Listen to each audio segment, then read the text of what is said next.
அன்பார்ந்த பெரியவர்களே, தாய்மார்களே, இந்த ஆண்டு நம்முடைய பாரத பிரதமர் நரேந்திர மோடி ஐயா அவர்கள் அளித்திருக்கக்கூடிய பாராளுமன்றத்தில் அற்புதமான இந்த பட்ஜெட்டை தாக்கல் செய்திருக்கக்கூடிய திருமதி நம்முடைய அம்மா நிர்மலா சீதாராமன் அவர்களை நன்றி சொல்லும் விதமாக அவர்கள் கொண்டு வந்திருக்கக்கூடிய இந்த பட்ஜெட் தமிழகத்தில் பட்டி தொட்டி எல்லாம் எடுத்து செல்வதற்காக பாரதிய ஜனதா கட்சியினுடைய மேலே அண்ணே எப்படியா சரி ரைட் ரைட் நன்றி அண்ணே. தமிழகத்திலே பட்டி தொட்டி எல்லாம் எடுத்து செல்வதற்காக திருவான்மையூரிலிருந்து முதல் பொதுக்கூட்டம் என்று ஆரம்பிக்கப்பட்டு தமிழகத்தில் அடுத்த ஒரு மாத காலத்தில் எல்லா மாவட்டத்திலும் எல்லா தாலூக்கிலும் கூட இது போன்ற கூட்டம் நடைபெற இருக்கிறது. அந்த முதல் கூட்டத்திற்கு இங்கே பங்கேற்றுக் கொண்டிருக்கக்கூடிய எல்லா அன்பு சொந்தங்களுக்கும் கூட இந்த நேரத்தில் என்னுடைய நெஞ்சார்ந்த நன்றிகளை தெரிவித்துக் கொள்கின்றேன். காரணம், இந்த காலத்தில் பொதுக்கூட்டத்திற்கெல்லாம் யாரும் வர்றதில்லைங்க. இல்லை திமுக மாதிரி பஸ் வச்சு கூட்டிகிட்டு வந்தால் வருவாங்க. முதலமைச்சர் அவர்கள் மதுரையில் அரிட்டாப்பட்டிக்கு போகிறாங்க. அது முதலமைச்சருக்கு பாராட்டு விழா. ஏன்னா அவருக்கும் அந்த டங்ஸ்டன் திட்டத்துக்கும் எந்த சம்பந்தம் இல்லை. அவரே அவருக்கு ஒரு பாராட்டு விழா நடத்தி அரிட்டாப்பட்டிக்கு போகிறாங்க. 92 அரசு பேருந்தில் ஒருத்தருக்கு 300 ரூபா கொடுத்து வந்து உட்கார வச்சிருக்கிறாங்க. தமிழகத்தில் இதையெல்லாம் பார்க்கும் பொழுது பாரதிய ஜனதா கட்சியினுடைய கூட்டம் மட்டும் வித்தியாசமாக இருக்கும். நம்முடைய தொண்டர்கள் அவர்களாக ஒரு ஈடுபாட்டோடு இந்த நாட்டின் மீது நம்முடைய மாநிலத்தின் மீது இருக்கக்கூடிய பற்றோடு பங்கேற்கக்கூடிய ஒரு பொதுக்கூட்டம் பாரதிய ஜனதா கட்சியினுடைய கூட்டம் மட்டும்தான். அதற்காக உங்களுக்கு நன்றி சொல்கிற காரணம், ஜனநாயகத்தின் மீது மக்கள் நம்பிக்கை வைக்க வேண்டும் என்றால் இது போன்ற பொதுக்கூட்டம் தன்னெழுச்சியாக நடைபெற வேண்டும். அதுபோன்ற ஒரு பொதுக்கூட்டம் இன்று திருவான்மையூரில் நடந்து கொண்டிருக்கிறது. அது வருகின்ற அடுத்த ஒரு மாத காலத்தில் தமிழகம் முழுவதும் அது செல்ல இருக்குதுங்க ஐயா. பெரியோர்களே, தாய்மார்களே, இது ஒரு சாதாரண மேடை இல்லைங்க. நான் பலமுறை நம்முடைய மூத்த தலைவி முன்னாள் ஆளுநர் அக்காவை பார்க்கும் பொழுது பலமுறை நானே யோசிப்பேங்க. என்ன யோசிப்பேன்னா, ஒருவேளை இவர்கள் ராஜினாமா கடிதம் கொடுக்காம இருந்தாங்கன்னா, லோக்சபா தேர்தலுக்கு முன்பு கடிதம் கொடுக்காம இருந்தாங்கன்னா, இன்னைக்கு ஆளுநராக 2 மாநிலத்தில் இருந்தாங்க, அதே 2 மாநிலத்தில் இருந்திருக்கலாம், அல்லது இந்தியாவினுடைய பெரிய மாநிலத்திற்கு மாற்றப்பட்டு இருப்பாங்க. இந்த பட்ஜெட்டை எல்லாம் சரியா நிர்வாகம் பண்றாங்கறான்னு கவனிக்க வேண்டிய பொறுப்பில் அக்கா இருந்திருக்க வேண்டியவர் இன்னைக்கு நம்முடைய தொண்டர்களோடு மண்ணோடு புழுதியோடு வியர்வையோடு இரத்தத்தோடு களத்திலே நின்று இதுதான் எனக்கு பிடிக்கும், தமிழகத்திலே பாரதிய ஜனதா கட்சி ஆட்சிக்கு வருவதுதான் என்னுடைய ஒரு தொண்டனாக உழைப்பாக நான் அதை பார்க்கின்றேன் என்பதற்காக நம்மோடு நின்று கொண்டிருக்கின்றார். பலமுறை நான் யோசிப்பேன், பதவியெல்லாம் விட்டுவிட்டு இங்கே வந்திருக்கின்றார், இன்னைக்கு இங்கே பேசினாங்க, ஆண்டவன் வருகின்ற ஆண்டில் நிச்சயமாக ஒரு நாள் இன்னைக்கு எப்படி நிர்மலா சீதாராமன் அவர்கள் 8 முறை அந்த பட்ஜெட்டை தாக்கல் செய்தாங்கன்னு நாம் பேசுனது போல ஒரு நாள் அக்காவும் ஒரு பெரிய உயரிடத்தில் நிச்சயமாக இருப்பார் என்கின்ற முழு நம்பிக்கை இருக்கு. அன்னைக்கு பட்ஜெட்டை பற்றி விளக்குவதை விட இந்த பட்ஜெட்டை சரியா போடுறாங்களா, சரியா மக்கள்கிட்ட கொண்டு போய் சேர்த்துறாங்களான்னு பாதுகாக்கக்கூடிய பணி எல்லாம் வல்ல இறைவன் அக்கா அவர்களுக்கு அளிக்கட்டும் என்று இந்த நேரத்தில் ஆண்டவனை நான் விரும்பி வேண்டி கேட்டுக்கொள்கின்றேன். அதே போல நம்முடைய மேடையில் இருக்கக்கூடிய மூத்த தலைவர்கள், மாநிலத்தினுடைய துணைத் தலைவராக இருக்கக்கூடிய அண்ணன் விபி துரைசாமி அவர்கள், கூட்டம் நடப்பதற்கு முக்கிய காரணமாக இருக்கக்கூடிய அண்ணன் கரு நாகராஜன் அவர்கள், மாநிலத்தினுடைய துணைத் தலைவராக பட்ஜெட் வந்த நாளிலிருந்து டிவியில், ஆங்கில செய்தி டிவியில், நம்முடைய தமிழ் சேனலில் தொடர்ந்து பேசிக் கொண்டிருக்கக்கூடிய அருமை அண்ணன் நாராயண திருப்பதி அவர்கள், மேடை மீது இருக்கக்கூடிய மாநிலத்தினுடைய துணைத் தலைவர் கடுமையான உழைப்பாளி அண்ணன் டால்பின் ஸ்ரீதர் அவர்கள், தரவுகளோடு திராவிட முன்னேற்ற கழகத்தை தோலுறுத்தி காட்டுக் கொண்டிருக்கக்கூடிய மாநிலத்தினுடைய இளம் செயலராக இருக்கக்கூடிய அருமை தம்பி FG சூர்யா அவர்கள், மாநிலத்தினுடைய செயலராக இருக்கக்கூடிய கடுமையான உழைப்பாளி அக்கா பிரமீளா சம்பத் அவர்கள், ஒரு செய்தியை நுணுக்கமாக எடுத்து சென்று அதை எப்படி மக்களிடம் சேர்க்க வேண்டும் என்பதை முழுமையாக புரிந்திருக்கக்கூடிய நம்முடைய அண்ணன் ANS பிரசாத் அவர்கள், மாமன்ற உறுப்பினராக இருந்து மக்களுக்கு தொடர்ந்து ஒரு நாளும் பணி செய்யக்கூடிய அண்ணன் லியோ சுந்தரம் அவர்கள், மேடையின் மீது இருக்கக்கூடிய மற்றும் 2 நம்முடைய மாநில செயலாளர்கள், கடுமையான உழைப்பாளிகள், அக்கா சுமதி வெங்கடேசன் அவர்கள், மேடையின் மீது இருக்கக்கூடிய நம்முடைய ஓபிசி அணியினுடைய மாநில தலைவர் அண்ணன் சாய் சுரேஷ் அவர்கள், மீனவர் அணியினுடைய மாநில தலைவர் அண்ணன் MC முனுசாமி அவர்கள், விளையாட்டு மற்றும் திறன் மேம்பாட்டு பிரிவினுடைய தலைவர், பட்ஜெட்டை பற்றி பேசிவிட்டு அமர்ந்திருக்கக்கூடிய அருமை சகோதரர் அமர் பிரசாத் ரெட்டி அவர்கள், நம்முடைய அற்புதமான மாவட்ட தலைவர்களாக மேடையின் மீது வீற்றிருக்கக்கூடிய அருமை சகோதரர்கள் குமார் அவர்கள், சஞ்சீவ் அவர்கள், சகோதரி லதா அவர்கள்,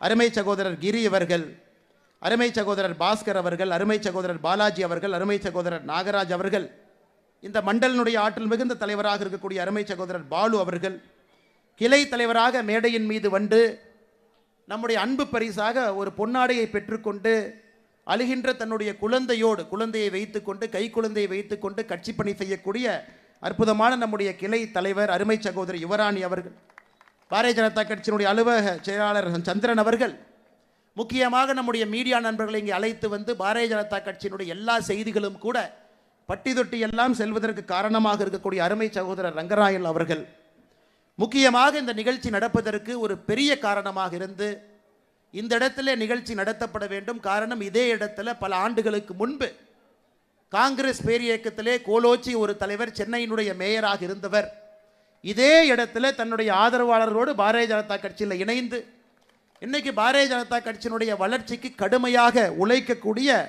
நம்முடைய அற்புதமான மாநிலத்தினுடைய செயலாளர் அருமை அண்ணன் கரத்திய தியாகராஜன் அவர்களுக்கு இந்த நேரத்தில் என்னுடைய நெஞ்சார்ந்த நன்றிகளை தெரிவித்து, மற்றும் ஒரு மாநிலத்தினுடைய துணைத் தலைவர் அண்ணன் ஏஜி சம்பத் அவர்கள் மேடையின் மீது இருக்கின்றார்கள், அவருக்கும் என்னுடைய வாழ்த்துக்களையும் வணக்கங்களையும் இந்த நேரத்தில் தெரிவித்துக் கொள்கின்றேன். அருமை சொந்தங்களே, இன்னைக்கு பட்ஜெட் விலக்க பொதுக்கூட்டம் தமிழகத்தில் போட வேண்டிய கட்டாயமும் நிர்பந்தமும் நமக்கு இருக்குங்க ஐயா. ஒரு பட்ஜெட்டும் தொலைக்காட்சியில் வருது, அடுத்த நாள் செய்தித்தாளில் வருது, நம்ம எல்லோருக்கும் தெரியும். ஆனால் நம்முடைய முதலமைச்சர் ஐயா மு.க. ஸ்டாலின் அவர்கள் அவர் போடுற பட்ஜெட்டு விலக்கு உரை பொதுக்கூட்டத்துக்கு எங்கேயும் போனது கிடையாது. ஆனால் மத்திய அரசு போடுற பட்ஜெட்டுக்கு கிளம்பி போவார் பேசுறதுக்கு. இந்த அநியாயத்தை பார்த்துருக்கிறீங்களா? அவர் ஆட்சிக்கு வந்து 4 ஆண்டுகளாக பட்ஜெட் போட்டிருக்காரு. எங்கேயாவது போய் இதுதான் திமுகவினுடைய பட்ஜெட்டுன்னு எங்கேயும் பேச. திருவள்ளூரில் சில நாட்களுக்கு முன்பு சென்று மத்திய அரசு போட்டிருக்கக்கூடிய பட்ஜெட் சரியில்லை, தமிழகத்திற்கு எதிரான பட்ஜெட் இது பீகார் பட்ஜெட்டு, இது ஏழை எளிய மக்களுக்கு எதிரான பட்ஜெட் அப்படின்னு பேசிட்டு வந்து அமர்ந்திருக்கின்றார். அதிலேயே நமக்கு தெரிகிறது, எப்போ ஒரு முதலமைச்சர் அவர் போடுற பட்ஜெட்டை போய் பேசாம மத்திய அரசு போடக்கூடிய பட்ஜெட்டை குறை சொல்லுகின்றாரோ அது ஒரு சிறப்பான பட்ஜெட் என்பது அவர் எப்போ திருவள்ளூருக்கு போனாரோ அப்பவே நமக்கு தெரியுது. அதுவும் இன்னைக்கு நடந்து கொண்டிருப்பது சாதாரண ஒரு ஆட்சி இல்லைங்க. உலக நாடுகள் எல்லாம் திரும்பி பார்க்கக்கூடிய அற்புதமான ஆட்சி. எங்கே சென்றாலும் கூட மிகப்பெரிய மரியாதையோடு வலம் வந்து கொண்டிருக்கக்கூடிய பாரத பிரதமர் நரேந்திர மோடி அவருடைய ஆட்சி. அது பிரான்ஸாக இருக்கட்டும், அமெரிக்காவுக்கு போகிறாங்க நாளைக்கு, அமெரிக்காவாக இருக்கட்டும், எங்கே சென்றாலும் கூட இன்னைக்கு உலகத்தில் ஒரு தலைவனுக்கு எல்லா இடத்திலும் மிகப்பெரிய மரியாதை இருக்கக்கூடிய மனிதர் நரேந்திர மோடி அவர்கள். சாதாரணமாக கிடைக்கலைங்க, உழைப்பில், அவர் மீது நீங்கள் வைத்திருக்கக்கூடிய நம்பிக்கையில். ஒரு பட்ஜெட்டும் அளித்த பிறகு பட்ஜெட்டை போட்டுட்டோம் போயிட்டோங்கிறது கிடையாதுங்க. ஒரு ஆண்டு காலத்தில் போட்டிருக்கக்கூடிய பட்ஜெட்டை முழுமையாக அமல்படுத்தி மக்களுடைய நம்பிக்கையை பெற்று ஒரு பட்ஜெட் அல்ல, 2 பட்ஜெட் அல்ல, 10 பட்ஜெட்டுகளை தாண்டி தொடர்ச்சியாக 11வது பட்ஜெட்டையும் அளித்து இன்னும் பல 100 பட்ஜெட்டுகளை அளிக்க இருக்கக்கூடிய பாரதிய ஜனதா கட்சியினுடைய ஒப்பற்ற தலைவனாக இருக்கக்கூடிய நரேந்திர மோடி அவர்களுடைய 11வது பட்ஜெட்டுங்க ஐயா. நிர்மலா சீதாராமன் அம்மா அவர்களுடைய 8வது பட்ஜெட். இங்கே நாம் இருக்கக்கூடிய எல்லோருமே நடுத்தரத்திற்கு கீழே இருக்கக்கூடிய மக்கள் தான் அந்த கூட்டத்தில் இருக்கிறோங்க ஐயா. 2014 நாம் ஆட்சிக்கு வந்த பொழுது இந்தியாவில் மொத்தமாக வரி செலுத்தியவர்கள் 3,45,00,000 பேர். 3,45,00,000 பேர் வரி செலுத்தினாங்க. 10 ஆண்டுகள் கழித்து 2024 மொத்தமாக நம்முடைய நாட்டில் வரி செலுத்தக்கூடியவர்கள் 7,90,00,000 பேர். 10 ஆண்டுகளில் இந்த நாட்டினுடைய வளர்ச்சியின் காரணமாக 4,45,00,000 பேர் புதியதாக வரி செலுத்தக்கூடியவர்களாக மாறி இருக்கின்றார்கள். இன்னைக்கு 12 லட்சம் ரூபாய் வரை யாருக்கு சம்பாத்தியம் இருக்கிறதோ நீங்கள் வரி செலுத்த வேண்டாம் என்று சொல்லி இருப்பது சாதாரணமான விஷயம் இல்லைங்க, சரித்திரம். அது சரித்திரம். காரணம், இந்த 7,90,00,000 பேர்த்துல 6,80,00,000 பேர் 12 லட்சம் ரூபாய்க்கு கீழே வருமானம் வைத்திருக்கக்கூடிய நபர்கள். மறுபடியும் சொல்றேன், 7 கோடியே 90 லட்சம் பேர் மொத்தமாக வரி செலுத்துறவங்கல்ல 6 கோடியே 80 லட்சம் பேர் இந்த ஆண்டு வரி செலுத்த மாட்டார்கள். காரணம், அவர்களுக்கு வரி விலக்கு நரேந்திர மோடி அவர்கள் அளித்திருக்கின்றார். இதை இப்படி சொல்லலாம், நாட்டில் மொத்தமா எத்தனை பேர் வரி செலுத்துறாங்களோ அதிலே 87% மக்களுக்கு வரி செலுத்த வேண்டாம் என்று நரேந்திர மோடி அவர்கள் சொல்லி இருக்கின்றார். இதன் மூலமாக மத்திய அரசுக்கு ஏற்படக்கூடிய வரி மூலமாக வேண்டாம் என்று சொல்லதன் காரணமாக எத்தனை வரி வராமல் இருக்கு. போன ஆண்டு கணக்கு பார்த்தீங்கன்னா இந்த ஆண்டுக்கு 1,10,000 கோடி ரூபாய் வரி வேண்டாம் என்று சொல்லி இருக்கின்றார் நரேந்திர மோடி அவர்கள். காரணம் என்னங்க? நடுத்தர மக்களுக்கு அன்பு பரிசு கொடுக்க வேண்டும், கடுமையாக உழைக்கக்கூடியவர்களுக்கு நன்றி சொல்ல வேண்டும். நடுத்தர குடும்பமாக இருந்து குழந்தை குட்டி எல்லாம் வச்சு மாசம் மாசம் பட்ஜெட் போட்டு பால் கணக்கு, பேப்பர் கணக்கு, டிவி கணக்கு, ஸ்கூல் கணக்கு, பெட்ரோல் கணக்கு, அதில் எல்லாம் சம்பாதிச்சு சிறுக சிறுக சேர்த்த ஒரு காசை அந்த ஆண்டு முடியும் பொழுது அரசுக்கு வரியாக கட்டிதான் இந்த நாடு முன்னேறி கொண்டிருக்கிறது. அப்படிப்பட்ட மனிதர்களுக்கு நன்றி சொல்ல வேண்டும். காரணம், உண்மையானவர்களாக இருக்கின்றார்கள் என்பதற்காக 87% மக்கள் 6 கோடியே 80 லட்சம் பேருக்கு இந்த ஆண்டு 12 லட்சம் ரூபாய்க்கு கீழே வரி வேண்டான்ட்டான். இதை நம்முடைய முதலமைச்சர் மு.க. ஸ்டாலின் அவர்கள் எப்படி சொல்றாங்கன்னா, என்ன பெருசா பண்ணிட்டாரு? 144 கோடி பேர் இந்த ஊரில் இருக்கிறாங்க.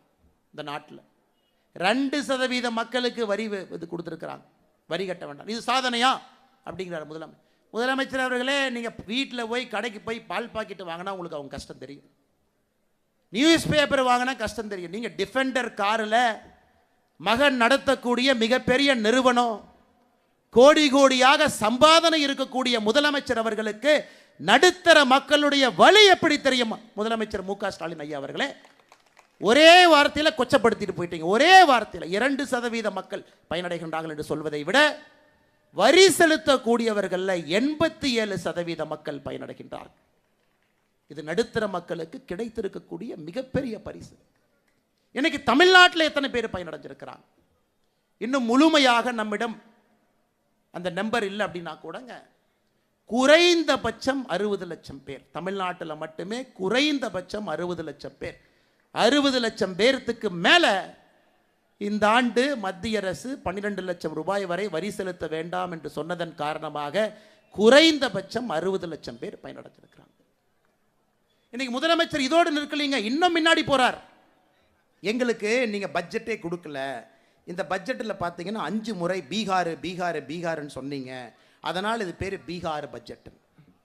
முதலமைச்சர் அவர்களே, 10 ஆண்டு காலம் நீங்க யூபிஏ அரசில் இருந்தீங்க. 2004-05 பட்ஜெட்டில் தமிழ்நாடு என்கின்ற வார்த்தையை சொல்லல, 2005-06 தமிழ்நாடு என்கின்ற வார்த்தையை சொல்லல, 2006-07 தமிழ்நாடு என்கின்ற வார்த்தையை சொல்லல, 2007-08 ஒரே முறை தமிழ்நாடு என்கின்ற வார்த்தையை சொன்னீங்க, 54 கோடி ரூபாய் ஒதுக்கி இருந்தீங்க. 2008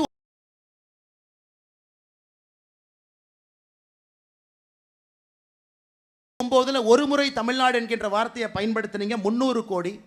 2011-12 தமிழ்நாடு என்கின்ற வார்த்தையை சொல்லல, 2012-13 தமிழ்நாடு என்கின்ற வார்த்தையை சொல்லல.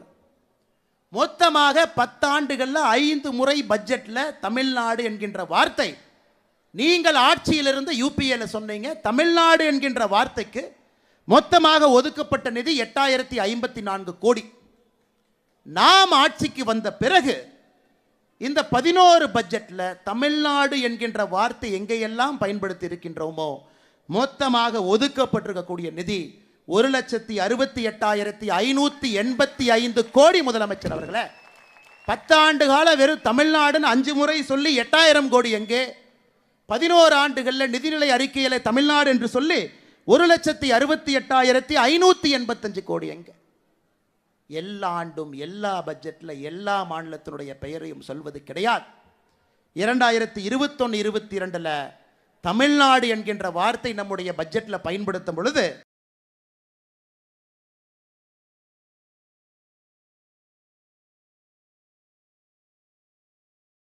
1,66,000 கோடி தமிழகத்திற்கு மட்டும் வைப்பாங்க, சில இடத்துல கொடுப்பாங்க. ஒரு ஆண்டும் கூட ஒரு மாநிலத்திற்கு ரொட்டேஷன். 2021 22 தமிழ்நாட்டுக்கு கொடுத்தாங்க 1,68,000 கோடி, நம்ம ஊருக்கு கொடுத்தாங்க ஐயா. போன ஆண்டு ஆந்திரா என்கின்ற வார்த்தையை பயன்படுத்தி அவங்களுக்கு கொடுத்தாங்க. இந்த ஆண்டு பீகாருக்கு கொடுத்திருக்கிறாங்க. எல்லா ஆண்டும் ஒரு சில மாநிலத்திற்கு சிறப்பு சலுகைகளோடு கொடுக்கத்தான் போறாங்க. அது பட்ஜெட்டில் ஐயா. பட்ஜெட் 50 லட்சம் கோடி ரூபாய் பட்ஜெட். இந்த பட்ஜெட் நாம் தாக்கல் செய்திருப்பது 50 லட்சம் கோடி. 2013-14 ஐயா பி சிதம்பரம் அவர்கள் கடைசி பட்ஜெட் போட்டுட்டு காங்கிரஸ் ஆட்சியிலிருந்து காலி செய்த பொழுது மொத்த பட்ஜெட் எவ்வளோங்க ஐயா போட்டோம்? மொத்த பட்ஜெட் காங்கிரசினுடைய கடைசி ஆண்டில் பட்ஜெட்டினுடைய மொத்த செலவாதீனம் 15,90,000 கோடி. 15 லட்சம் கோடி தாங்க ஐயா பட்ஜெட். 10 ஆண்டுகளில் 15 லட்சம் கோடி இருக்கக்கூடிய பட்ஜெட் 50 லட்சம் கோடியாக உயர்ந்திருக்கிறது. 50 லட்சம் கோடி, 3.5 மடங்கு. இது நாட்டில் வளர்ச்சி இல்லையா? இது வீக்கங்களா? இது வளர்ச்சி இல்லையா? 15 லட்சம் கோடி ரூபாய்க்கு பட்ஜெட் போட்ட ஒரு நாடு 50 லட்சம் கோடி ரூபாய்க்கு பட்ஜெட் போட்டு. அது மட்டும் இல்லைங்க ஐயா, 2013-14 காங்கிரசினுடைய கடைசி ஆண்டு ஒரு இந்தியனுடைய சராசரி வருமானம் 86,000 ரூபாய். இத்தனை பேர் இருக்கிறோங்க, எல்லாரும் கை தூக்குறோம். சராசரி வருமானம் ஒருத்தருக்கு 86,000 ரூபாய். காங்கிரசினுடைய கடைசி ஆண்டு. இந்த ஆண்டு பட்ஜெட்லேயே அம்மையார் நிர்மலா சீதாராமன் அவர்கள் சொல்லி இருக்கின்றார், ஒரு சராசரி இந்தியனுடைய வருமானம் 2,20,000 ரூபாய் இதற்காக உயர்த்தி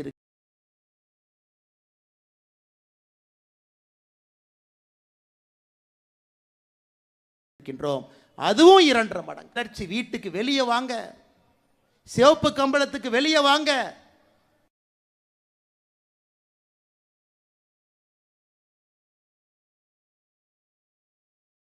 வயல்வெளியிலே கான்கிரீட் ரோடு போடுவதிலிருந்து இருக்கின்றார்கள் என்பது உங்களுக்கு தெரியும். தமிழ்நாட்டுக்கு எதுவுமே கொடுக்கல.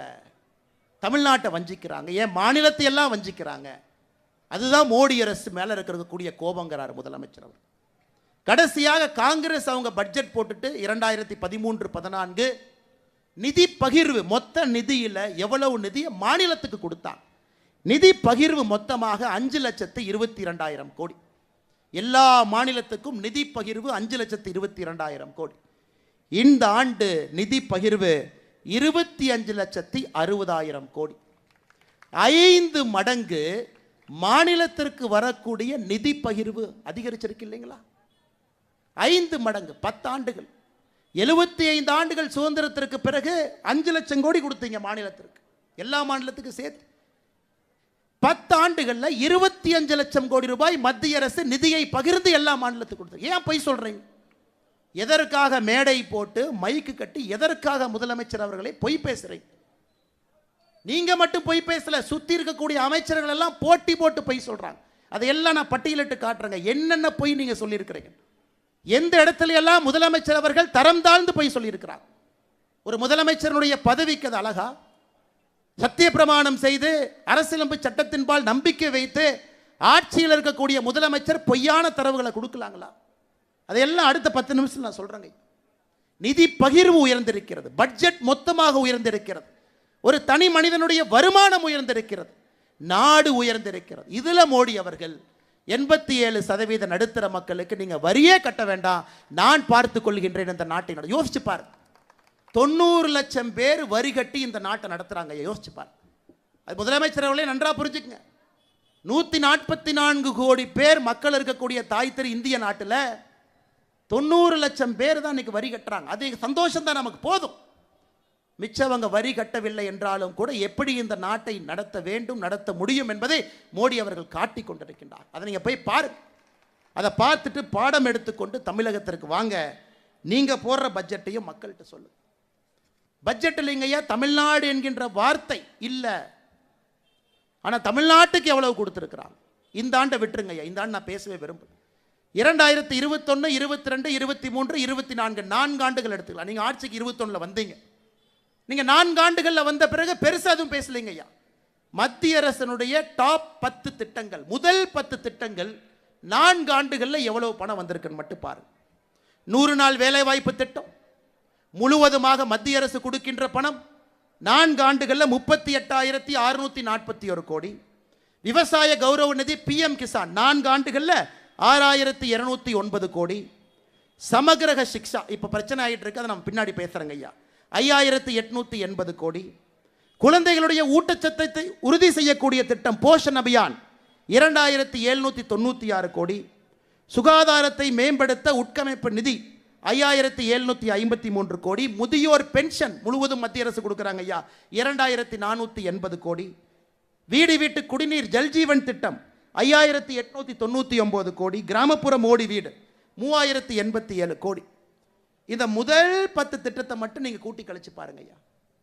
இன்னைக்கு தமிழ்நாட்டில் சாலைகள், தேசிய நெடுஞ்சாலைகள் நடந்து கொண்டிருக்கக்கூடிய திட்டங்கள் மட்டுமே, இன்னைக்கு தமிழ்நாட்டில் தேசிய நெடுஞ்சாலைகள் திட்டத்தில் மட்டும் நடந்து கொண்டிருக்கக்கூடிய பணி 46,617 கோடி. டிஃபெண்டரில் ஜொங்கின்னு போறீங்களே, யார் ரோடு போடுறா? ஜொங்கின்னு துரைமுருகன் அண்ணன், பொன்முடி அண்ணன் போட்டி போட்டு பின்னாடி சீட்டில் உட்கார வச்சுட்டு ஜொங்கின்னு போறீங்களே, அந்த ரோடு யார் போடுறாங்க? 46,000 கோடி ரூபாய் மத்திய அரசு இன்னைக்கு தமிழ்நாட்டில் தேசிய நெடுஞ்சாலைகளுடைய திட்டம் மட்டும் நடந்து கொண்டிருக்கிறது. கூட்டி கழிச்சு எப்படி நீங்க கணக்கு பார்த்தால் விமான நிலையம், துறைமுகம், தேசிய நெடுஞ்சாலை, கிராமப்புற ஏழை மக்களுக்கு கொடுக்கக்கூடிய வீட்டிலிருந்து 100 நாள் வேலை வாய்ப்பு திட்டத்திலிருந்து அனைத்தையும் மோடி அவர்கள் நேரடியாக கொடுக்குறாங்க. அதுவும் நீங்க இடையில தடுத்து கொடுக்குறாங்க. உங்களை பொறுத்தவரை என்ன, மாநில அரசுக்கு நேரடியாக வரக்கூடிய நிதி மட்டும்தான் கணக்கு. அதை நம்ம ஆங்கிலத்தில் என்ன சொல்றாங்க ஐயா, டிவல்யூஷனுங்கிறோம், கிராண்ட்டுங்கிறோம். மத்திய அரசு நேரடியாக மாநில அரசுக்கு அந்த பணத்தை அனுப்புறாங்க. இந்த பணத்தை அனுப்பிட்டு நீங்க என்ன வேணுமோ செலவு பண்ணிக்க. அது தமிழகத்திற்கு கடந்த 4 ஆண்டுகளில் மட்டுமே டெவல்யூஷனாக 1,73,000 கோடி, கிராண்டாக 91,000 கோடி, மொத்தமாக 2,64,000 கோடி பணமா உங்களுக்கு வந்திருக்கு. இன்னைக்கு முதலமைச்சருக்கு இதான் பிரச்சனை. அது எப்படி 100 நாள் வேலைவாய்ப்பு திட்டத்துக்கு நீங்க கொடுக்கலாம்? அது எங்ககிட்ட கொடுங்க, நாங்க கொடுப்போம். அது எப்படி மோடி வீடு கட்டுற திட்டத்துக்கு நீங்க கொடுக்கலாம்? எங்ககிட்ட கொடுங்க, நாங்க கொடுப்போம். நேரடியாக உங்களுக்கு வரக்கூடிய பணத்தை மட்டும் கணக்கு போட்டு இவ்வளவு வரி கொடுக்கிறோம், இவ்வளவு வரி திருப்பி கொடுக்குறீங்க. இத்தனை வேலைகள் மோடி செய்கிறார். ரோடு போடுறார், விமான நிலையம் கட்டுறார், துறைமுகம் கட்டுறார், வீடு கட்டி கொடுக்கிறார், வீட்டுக்கு தண்ணீர் குழாயிலே கொண்டு வந்து கொடுக்கிறார். இது எல்லாம் தமிழக மக்களுடைய வரி பணம் திரும்ப நமக்கு வருதுங்க ஐயா. கொடுப்பது எல்லாம் திரும்ப வருது. சிலது நேரடியாக மாநில அரசுக்கு வருது, சிலது மத்திய அரசு திட்டங்கள் மூலமாக வருது. ஆனா வருது. இதையெல்லாம் தாண்டி பாருங்க, மத்திய அரசு நம்ம வட்டி கடன் நடத்துறோமா? முதலமைச்சர் சொல்றார், மத்திய அரசு நீங்க வட்டி கடன் நடத்துறீங்க, இதெல்லாம் வட்டி வாங்கிட்டாங்க ஐயா, கொடுக்குறோம். நேரடியாக உங்களுக்கு 2,64,000 கோடி நிதி பகிர்வு கடந்த 4 ஆண்டுகளில், அதுக்கு வட்டியா திரும்ப வந்திருக்கு. ஒரு ஏழை எளிய ஒரு மனிதனுக்கு வீடு கட்டி கொடுத்தா அது வட்டிங்களா? நேரடியாக மோடி கட்டி கொடுக்கிறார். ஒரு விவசாயிக்கு நேரடியாக வங்கி கணக்கு பணம் அனுப்பிச்சா வட்டியா? மோடி அவர்கள் இதையும் தாண்டி சொல்றாரு, மாநில அரசுக்கு வட்டி இல்லா கடனா இவ்வளவு கொடுக்கிறோம், 50 ஆண்டுகள் வச்சுக்கங்க, வட்டி கொடுக்காதீங்க. இந்த ஆண்டு 1,50,000 கோடி ஒதுக்கி இருக்கிறாங்க மாநிலத்திற்கு. இதையும் தாண்டி உங்களுடைய உள்கட்டமைப்பு வசதிக்கு இந்த பணத்தை எடுத்துக்கங்க, இது மத்திய அரசுடைய பணம், நாங்கள் உங்களுக்கு கொடுக்குறோம், வட்டியே கொடுக்காதீங்க, 50 வருஷம் கழிச்சு அசலை திருப்பி கொடுங்க, உட்கட்டமைப்பை மேம்படுத்துங்க என்பதற்காக கொடுக்கக்கூடிய பணத்தை என்ன சொல்றாருன்னா, மத்திய அரசு வட்டி கடை நடத்துறாங்க. அதனால்தான் நான் சொன்னேன், முதலமைச்சர் அவர்களே ஒரு மாநிலத்தை பொய் பிரச்சாரம் மேடையிலே பொய் பேச ஆரம்பித்தால் எப்படிங்க ஐயா நாம உண்மை பேசி மக்கள்கிட்ட அதை எடுத்துட்டு போறது? முதலமைச்சரே பேசுறார், வேற யார் பேசினா கூட பரவாயில்ல. அதனால தான் முதலமைச்சர் சொல்வதையே திரும்ப அவருக்கு சொல்றேன், ஐயா பொய் சொன்னாலும் பொருந்த சொல்லுங்க போக்கித்த பசங்களே. அவருக்கு மரியாதை கொடுத்து அன்போடு சொல்லுகின்றேன், பொய் சொன்னாலும் கொஞ்சம் பொருந்த சொல்லுங்க ஐயா. மைக் இருக்கு, வாய் இருக்கு என்பதற்காக எது உங்களுக்கு வந்தாலும் தயவு செஞ்சு சொல்லாது. இன்னைக்கு நான் ஏற்கனவே சொன்ன போலங்க ஐயா, பாராளுமன்றத்தில் மக்களுடைய பிரச்சனையை பேச வேண்டிய இடத்துல நம்முடைய அக்கா இந்த தொகுதி தென் சென்னை தொகுதியில் நின்று கொண்டிருக்கின்றோம், அக்கா தமிழிசை அக்கா அவர்கள் அங்கே பேசியிருக்கணும். இன்னைக்கு நம்ம எம்பிக்கெல்லாம் அந்த பாராளுமன்றத்தில் என்ன பேசுகிறாங்கன்னு பார்க்கலாம், எம்பிகள் என்ன கேள்வியெல்லாம் கேட்டாங்கன்னு பார்க்கலாங்க ஐயா. ஒரு எம்பி கேள்வி கேட்குறாரு, அஸ்ஸாமில் ஹொலங்கன் பார்க் கிப்பன் வைல்ட் லைஃப் சாங்சுரியில் ஆயில் ட்ரில்லிங் பண்ணுறீங்களா இல்லையா? விளங்குச்சு. தமிழச்சி அக்கா இந்த தொகுதி எம்பி அவங்க கேட்குறாங்க, மினிஸ்ட்ரி ஆஃப் கார்ப்பரேட் அஃபேர்ஸ் வெப்சைட்டில் ஒரு குளறுபடி இருக்குது, எப்போ சரி செய்வீங்க? ஏங்க, உங்களுக்கு ஏதாச்சும் பிரச்சனையாக இருந்தால் போஸ்ட் கார்டில் எழுதி போடுங்க, இமெயில் அனுப்புங்க, கார்ப்பரேட் அஃபேர்ஸ் உங்களுக்கு பதில் போடும். இது பாராளுமன்றத்தில் தொகுதி மக்கள் சார்பாக கேட்கக்கூடிய பிரச்சனையா? இன்னொருத்தர் இருக்கார், பயங்கரமான ஆள், மத்திய சென்னை எம்பி. அவர் கேள்வி பாருங்க, இந்த பட்ஜெட்டில் யூரோப்பியன் யூனியன் கொண்டு வந்த கார்பன் பார்டர் அட்ஜஸ்ட்மெண்ட் மெக்கானிசத்தை இந்தியா எதிர்ப்பதன் எதிரொலி என்ன? Cosmic energy coupled with atomic energy in the evolution of mankind with the program of Java. இது அண்ணன் விவேக் அவர்கள் ஒரு கடைக்கு போறார், புக் வாங்க போறார். அங்க ஒரு சகோதரி இருக்கிறாங்க. இந்த சகோதரி எப்படியாச்சும் இம்ப்ரெஸ் பண்ணணும் அப்படின்னு கடைக்காரன்ட்ட போய் கேட்கிறார், cosmic energy coupled with atomic energy in the evolution of mankind by the program of Java அப்படின்னு சொல்லுங்க. தயாநிதி மாறன் அவருடைய பாராளுமன்ற கேள்வி இதைவிட மோசமா இருக்கு. தொகுதி பிரச்சனையை கேளுங்கன்னா ஒரு எம்பியும் போட்டி போட்டு பாராளுமன்றத்தில் கேள்வி கேட்டு, இதை தாண்டி இன்னொன்று கேட்டிருக்காரு தயாநிதி மாறன், எப்படியா நீ நான் வந்திருக்கிறேன், எப்படி நீ சமஸ்கிருதத்தில் மொழிபெயர்ப்பு செய்யலாம் பாராளுமன்றத்தில்? நான் விடவே மாட்டேன், நீ எப்படி சமஸ்கிருதத்தில் மொழிபெயர்ப்பு பண்ணலாம்? அதற்கு பாராளுமன்றத்தினுடைய ஸ்பீக்கர் ஐயா சொல்கிறாங்க, ஐயா இங்கே பாருங்க, 10 மொழியில் மொழிபெயர்ப்பு இருக்குது, நம்முடைய தாய்மொழி தமிழ் உட்பட. இன்னைக்கு புதுசாக 5 மொழியை அறிமுகப்படுத்துகிறோம், அதிலும் மொழிபெயர்ப்பு வரப்போகுது. பாராளுமன்றத்தில் நேற்றிலிருந்து 15 மொழியில் மொழிபெயர்ப்பு. புதிதாக அறிமுகப்படுத்திய மொழி என்னன்னா போடோ, டோக்ரி, மணிப்பூரி, உருது, சமஸ்கிருதம். இந்த 5 மொழி புதுசாக 10ஓட. உன்னை வரைக்கும் சொல்கிறார், எப்படி நீ சமஸ்கிருதத்தில் மொழிபெயர்க்கலாம்? ஏன்னா நீ கும்முடி பூண்டி தாண்டினாவே வடக்கு தெற்கு தெரியாது, அங்கே போய் உட்கார்ந்துருக்கிறார். அங்கே பாராளுமன்றத்தில் 543 எம்பியில் 39 பேர்த்த கழிச்சா யாருக்கும் தமிழ் தெரியாது, அவன் கேட்குறான் அதை உட்காந்து. ஏன்னா உனக்கு சமஸ்கிருதம் தெரியலனா கம்முன்னு உட்கார வேண்டியதானே, தெரிஞ்சவன் அதை கேட்க போகிறான். டோக்ரி தெரியாதா, தெரிஞ்சவன் கேட்க போகிறான். எதற்காக கம்பு சுத்தணும்? இன்னைக்கு அண்ணன் தயாநிதி மாறன் அவர்களே, உங்களுக்கு நான் ஒன்று சொல்கிறேன், தமிழ் மொழின்னு ஆட்டம் போடுறீங்களே, இந்த ஆண்டு ஏசர் சர்வே, ஒரு ஆண்டும் கூட ஏசர் என்கின்ற நிறுவனம் மக்களுடைய குறிப்பாக மாணவர்களுடைய திறன் எந்த அளவுக்கு இருக்கு அப்படின்னு செக் பண்றாங்க. இந்த ஆண்டு ரிப்போர்ட், 3ஆம் வகுப்பு படிக்கக்கூடிய அரசு பள்ளி மாணவர்கள்ல 87% மாணவர்களுக்கு 2ஆம் வகுப்பில் இருக்கக்கூடிய தமிழ் எழுத்துக்களை படிக்கக்கூடிய திறன் இல்லை. 3ஆம் வகுப்பு படிக்கக்கூடிய தமிழ் மாணவ செல்வங்களுக்கு 2ஆம் வகுப்பு தமிழ் மொழி திறன் 87% இல்லை. 5ஆம் வகுப்பு படிக்கக்கூடிய மாணவ செல்வங்களுக்கு 2ஆம் வகுப்பு தமிழ் 63% மக்களுக்கு படிக்க தெரியவில்லை. 8ஆம் வகுப்புல படிக்கக்கூடிய அரசு பள்ளி மாணவ செல்வங்களுக்கு 38% மக்களுக்கு 2ஆம் வகுப்பு தமிழ் படிக்க தெரியல. இங்க தமிழ் படிக்கிற வேலையை செய்ய அங்க போய் சமஸ்கிருதம் பேசுற ஏன் தடுக்கிறோம்? நம்ம ஊர்ல நம்முடைய மாணவ செல்வங்கள் தாய்மொழியிலே பின்தங்க ஆரம்பித்திருக்கின்றார்கள்.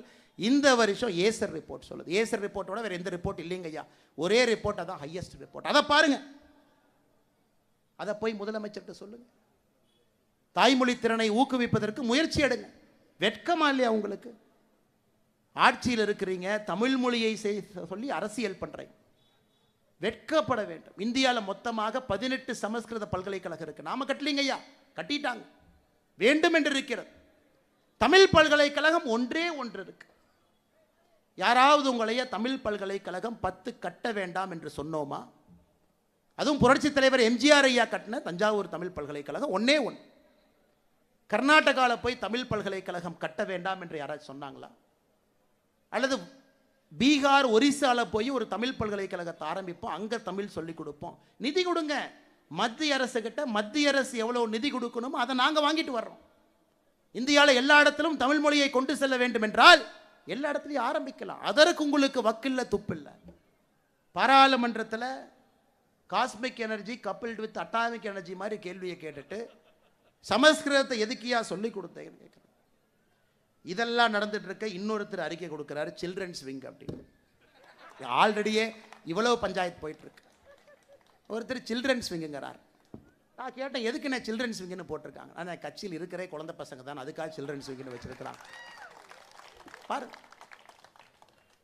இதெல்லாம் தமிழகத்தில் நடந்து கொண்டிருக்கிறது. எல்லா மக்கள் பார்த்து கொண்டிருக்கின்றார்கள். ஒரு புதிதாக கட்சி ஆரம்பிக்கக்கூடிய தலைவர் ஒருத்தர் சொல்றாரு, இந்த பட்ஜெட்டை பார்த்தேன், வழக்கம் போல மத்திய அரசு தமிழக மக்களை வஞ்சிச்சிருக்கிறாங்க. ஒரு புதிதாக கட்சி ஆரம்பிச்ச தலைவர் சொல்றார், ஏன்னா ஜிஎஸ்டி குறைப்பை பற்றி இந்த பட்ஜெட்டில் ஒன்றையுமே காணாமே. அண்ணே, அதுக்கு ஜிஎஸ்டி கவுன்சில் மீட்டிங்னே, அது பட்ஜெட்டுனே, யாராவது தயவு செஞ்சு கூட 2 பேர்த்த உட்கார வச்சு சரியாக சொல்லிக் கொடுக்க சொல்லுனே. ஜிஎஸ்டி கவுன்சில் மீட்டிங் என்ன, பட்ஜெட் என்ன, இரண்டும் வேறு. இவங்கெல்லாம் தமிழகத்தில் மாற்றத்தை கொடுக்க போகிறேன்னு கிளம்பி வந்திருக்கிறாங்க. மாற்றத்தை கொடுக்க போகிறேன், சில்ட்ரன்ஸ் விங்கு, ஜிஎஸ்டி ஏயா பட்ஜெட்டில் குறைக்கல, இவங்க ஒரு பக்கம். இன்னொரு பக்கம் நம்முடைய முதலமைச்சரை போன்றவர்கள் பச்சை பொய்யை பேசுகிறாங்க. பச்சை பொய். சமகிரக சிக்ஷா நிதிங்கய்யா, எல்லா இடத்திலும் குறிப்பாக எண்ணையும் எழுத்தையும் ஊக்குவிக்க மத்திய அரசு கொடுக்கக்கூடிய பணம். இவங்க தான் லெட்டர் எழுதுனாங்க மார்ச் 15ஆம் தேதி போன ஆண்டு மத்திய அரசுக்கு, தமிழகத்தில் பிஎம் ஸ்ரீ பள்ளி எங்களுக்கு வேண்டும், எங்களுக்கு தயவு செஞ்சு கொடுங்க அப்படின்னு தமிழ்நாட்டினுடைய தலைமைச் செயலாளர் கடிதம் எழுதுகிறார். மாநில அரசு ஒப்புதல் கொடுத்துட்டாங்க. பிஎம் ஸ்ரீ பள்ளி 14,000 பள்ளிகள் நம்முடைய பிரதமர் அவர்கள் கொண்டு வர்றாங்க, தமிழ்நாட்டுக்கு கொஞ்சம் கொடுங்க. இன்னைக்கு சொல்றாங்க எங்களுக்கு பிஎம் ஸ்ரீ வேண்டாம். போன ஆண்டு அவங்க கடிதம் எழுதுறாங்களா இல்லையா? மாநிலத்தினுடைய தலைமைச் செயலாளர் அவரே கையெடுத்து, அவரே பெண்ணெடுத்து, அவரே கையெழுத்து போடுவாரா முதலமைச்சரை கேட்காம? இந்த ஆண்டு அரசியல் செய்கின்றார்கள். தமிழகத்திற்கு ஒடுக்கப்பட வேண்டிய நிதி மடைமாற்றம் செய்து குஜராத்துக்கும் உத்தரப்பிரதேசுக்கும் அனுப்பிட்டாங்க. இதைத்தான் நான் சொல்லுகின்றேன். முதலமைச்சர் அவர்கள் பொய்யெல்லாம் சொல்ல ஆரம்பித்து அடுத்த கட்டத்துக்கு போயிட்டாங்க. இந்த ஆண்டு குஜராத்துக்கு சமகிரக சிக்ஷாலே ஒதுக்கப்பட்டிருக்கக்கூடிய நிதி 1598 கோடி. முதல் தவணையாக 510 கோடி கொடுத்துருக்காங்க. உத்தரப்பிரதேசத்துக்கு ஒதுக்கப்பட்ட நிதி 6971 கோடி. முதல் கட்டமாக 344 கோடி கொடுத்துருக்காங்க. தமிழகத்திற்கு முதல் கட்ட நிதி வர இருக்கிறது. முதல் கட்ட 2 மாநிலத்துக்கு கொடுத்துட்டீங்க, தமிழ்நாட்டுக்கு முதல் கட்ட கொடுக்கல. அப்ப எனக்கு நீங்க சொன்ன எல்லா நிதியும் அவங்களுக்கு அனுப்பிட்டீங்கன்னு சொல்றது பச்சை பொய் தானே? பொய் தானுங்க. நாம் தமிழகத்திற்கு நிதி கொடுக்க மாட்டோம் என்று எங்கேயும் சொல்லவில்லை. முதல் கட்டமாக அறிவித்த நிதி சில மாநிலத்திற்கு போயிருக்கு. சில மாநிலம் கேரளா, வெஸ்ட் பெங்கால், தமிழ்நாடு உட்பட சில மாநிலத்துக்கு வரல, வரும். முதலமைச்சர் இங்கோடு நிக்கல, பாசிச பாஜக அரசு. அதற்கு நாம பதில் சொன்னா முதலமைச்சர் சொல்றாரு, ஆளுநரும் இருக்கணுமா, அண்ணாமலை இருக்கணுமா, 2 பேர் இருக்கணுமா? பாருங்களேன், அநியாயத்தை பாருங்க. ஒரு மனிதனுக்கு எப்ப வாய்க்கொழுப்பு அதிகமாகிறதோ அந்த மனிதனுடைய அழிவு ஆரம்பமாகிறது என்கிறது பொருள். வாய்க்கொழுப்பு அதிகமான, இதெல்லாம் ஆணவத்தினுடைய உச்சம், ஆணவத்தினுடைய உச்சம். இன்னொரு கட்சியில யார் தலைவராக இருக்க வேண்டும் என்பதை இன்னொரு கட்சியில் இருக்கக்கூடிய ஒரு நபர் முடிவு பண்ணுவாங்க. ஏங்க, உங்க கட்சியில தான் துண்டை போட்டு நீங்க உங்களுக்கு அப்புறம் பையன், அதுக்கப்புறம் இன்ப நிதி, அதுக்கப்புறம் என்னமோ நிதின்னு வச்சிருக்கிறீங்க. இந்த கட்சியை பொறுத்தவரை அண்ணாமலை தொடர்ச்சியாகலாம் இருக்க மாட்டான். ஒரு தலைவர், ஒரு தலைவருக்கு பின்பு ஒரு தலைவர், எல்லா தலைவரும் இணைந்து இந்த வேலையை செய்வதுதான் அந்த கட்சியினுடைய அடிப்படை பண்பு. ஆனா அண்ணாமலை இங்கேயே தான் இருப்பான். எப்ப வரைக்கும் இருப்பானா, அறிவாலயத்தில் இருக்கக்கூடிய ஒரு செங்கலையும் உருவி எடுக்கும் வரை இங்க இருப்பான். உருவி எடுக்கும் வரை. இந்த ஊழல் பெருச்சாளிகள், 35 அமைச்சர்கள் ஊழல் பெருச்சாளிகள் 2026 சிறைக்கு செல்வதை பார்ப்பதற்கு இந்த அண்ணாமலை இருப்பான். அதுவரை நிச்சயமா இருப்பான். அதுல உங்களுக்கு எந்த சந்தேகம் வேண்டாம். இதையெல்லாம் கேட்டா கோபம் வருது. அன்பில் மகேஷ் பொய்யாமல் இன்னைக்கு காலைல சொல்றாரு, என்னங்க ஒரு கட்சியினுடைய மாநில தலைவர் என்னை பார்த்து பொய் சொல்றீங்கன்னு சொல்றாரு. நான் எதுக்குங்க பொய் சொல்றேன்? ஏங்க, திருச்சிராப்பள்ளியில் உங்க சொந்த ஊர்ல, உங்க சொந்த திருச்சிராப்பள்ளியில் ராமநாதபுரம் அப்படிங்கிற கிராமத்தில் 2 ஆண்டுகளுக்கு முன்பு அரசு பள்ளியை இடித்து குழந்தைகள்லாம் மரத்துக்கு கீழே உட்கார்ந்து 2 வருட காலமாக பாடம் நடந்து கொண்டிருக்கிறது. 2 வருட காலமாக பச்சைமலை பகுதியில் ராமநாதபுரம் கிராமத்தில் 2 வருஷம் ஸ்கூல் கிடையாது அவங்களுக்கு. இடிச்சாச்சுங்க, 2 வருஷம் ஆச்சு இடிச்சாச்சு. மரத்துக்கு கீழே என்னுடைய முகநூலில் அந்த வீடியோவை போட்டிருந்தேங்க ஐயா. குழந்தை பார்க்கணும் நீங்கள், அந்த வெயில் எப்படி நிற்கிறாங்க. அதுக்கு நாங்கள் பிஎம் ஸ்ரீ பள்ளி கட்டி கொடுக்குறோன்னு சொல்கிறோம், நவோதயா வித்யாலயாவை கொடுக்குறோன்னு சொல்கிறோம், கேந்திரிய வித்யாலயா எவ்வளவு வேணுமோ கொடுக்குறோங்கிறோம். நவோதயா வித்யாலயா பேரை வேற ஏதாச்சும் பேரை மாற்றுக்கிறீங்களா, அதுக்கும் தயாராக இருக்கிறோம். அதை வாங்குவதற்கு துப்பில்லை. ஆனால் அன்பில் மகேஷ் பொய்யாமொழி பையன் அவர் நடத்தக்கூடிய பள்ளி விழாவில் பங்கேற்பார். ஒருத்தர் வந்து கேட்பார், அந்த சயின்ஸ் ப்ராஜெக்ட் நல்ல விருது வாங்கினீங்கல்ல. அந்த பையன் நல்ல பையன், நான் எதுவும் பண்ணலிங்க, சும்மா தாங்க நின்று யாருக்கோ விருது வாங்கினாங்க, என்னை விட்டுருங்க. ஸோ உங்கள் பையனுக்கு ஒரு நியாயம். திருச்சி மாவட்டத்தில் இந்த மரத்துக்கு கீழே உட்கார்ந்துருக்கக்கூடிய ஏழை குழந்தை தாய், அவங்களுடைய குழந்தைக்கு ஒரு நியாயம். இதாயா நீ வச்சிருக்கிற சமூக மாடல் லட்சணம்? நீங்கள்லாம் வந்து பேசுகிறீங்க, கேட்டால் நாங்கள் பொறுப்பு இல்லாமல் பேசுகிறேன்னு பட்டம் வேற கொடுக்குறேன். அன்பு தொண்டர்களே, அன்பு சொந்தங்களே, தமிழகத்தை மாற்ற வேண்டிய நேரம் வந்துருச்சுங்க. ஏன்னா இப்போ மாற்றலைன்னா தமிழகத்தை யாராலும் மாற்ற முடியாது. அந்த நேரத்தை நோக்கி வந்து விட்டோம். எல்லாம் தலைகீழாக குட்டிச்சவராக இருக்கிறது, கல்வியிலிருந்து சட்டம் ஒழுங்கிலிருந்து எல்லாம். ஆனால் முதலமைச்சர் என்ன 23ஆம் புலிகேசியை போட 2 பேர்த்த கூட வச்சிருக்கிறார். மன்னா மாதம் மும்மாறி மழை பொழிகிறது, அப்படியே வாங்க, மக்கள் அப்படியே சிரிச்சுக்கிட்டு ஆனந்தமாக இருக்கிறாங்க. இன்னொருத்தர் வேற வெக்கமே இல்லாமல் சொல்றாரு, இந்த அரசில் தான் பெண்கள் பாதுகாப்பு, வெளியே வாயா செப்பல் எடுத்து அடிக்கிறவங்களா உட்கார்ந்துருக்கிறாங்க. 2026 சட்டமன்ற தேர்தலுக்கு ஓட்டு கேட்டீங்களா, வெளியே வரதானே போறீங்க. இப்பெல்லாம் பேசுறாங்க. அன்பு சொந்தங்களே, நாம் அனைவரும் இணைந்து இந்த கூட்டத்திலே நாம் பேசக்கூடிய கருத்துக்களை எல்லா மக்கள்கிட்ட எடுத்துட்டு போனோங்க. அதான் அந்த கூட்டத்தினுடைய நோக்கம். தென் சென்னை தொகுதியினுடைய பாராளுமன்ற உறுப்பினராக இந்த முறை தமிழிசை அக்கா வந்திருக்கணும்.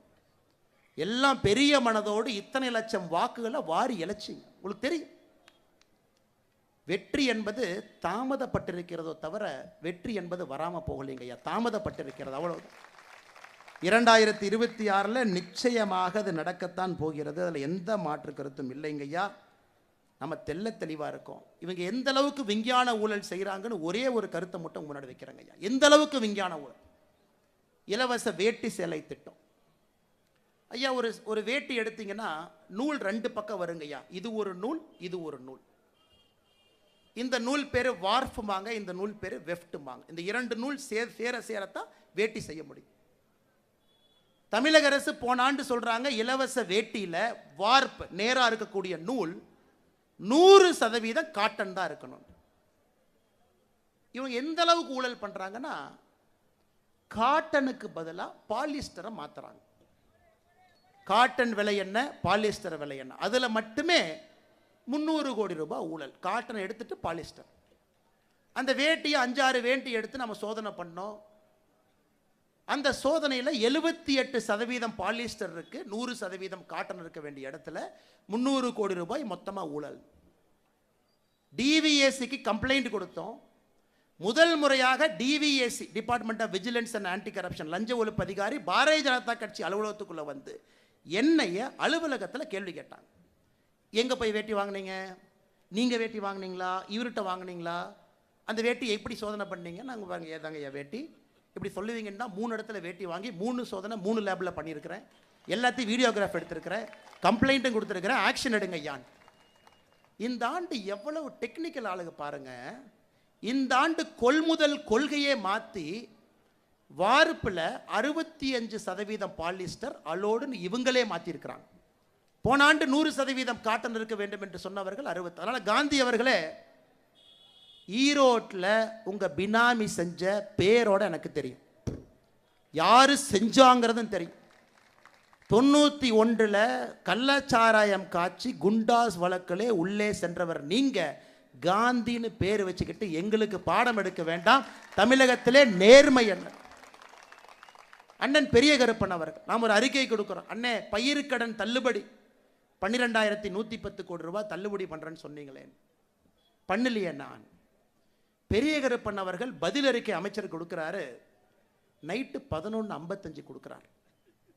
அடுத்து நான் சொன்னேன், திமுக ஆட்சியில் பொழுது விடியாதுன்னு அமைச்சருக்கே தெரியமாட்டிருக்கு, அதான் நள்ளிரவில் அறிக்கை கொடுக்கிறார். 11:55 பதில் அறிக்கை. அமைச்சர் பெரிய கருப்பன் அவர்களே, நீங்க எவ்வளவு பெரிய ஃப்ராடு பண்றீங்கன்னா, 12,110 கோடியில் இன்னும் 3000 கோடி ரூபாய் கிட்டத்தட்ட நீங்க என்ன பயிர்க்கடன் தள்ளுபடியே பண்ணல. புதிதாக 16,000 கோடி வந்துருச்சு. ஒரு துறையும் தில்லுமுள்ளு செய்து செய்து செய்து மக்களை ஏமாற்றி கொண்டிருக்கின்றார். இதுல முதலமைச்சர் இருட்டு கடைக்கு போறார், திருநெல்வேலிக்கு. இருட்டு கடைக்கு அல்வா எப்படி இருக்கு? நல்லா இருக்கு.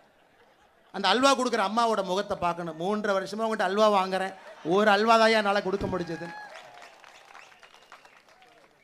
பயிர்க்கடன் அல்வா, கல்வி கடன் அல்வா, பெண்களுக்கு 1000 ரூபாய் கொடுப்போம் அல்வா, ஓய்வூதியம் உயர்வு அல்வா, தற்கால பணியில் இருந்தீங்கன்னா நிரந்தர பணி அல்வா, செவிலியருக்கு இது அல்வா.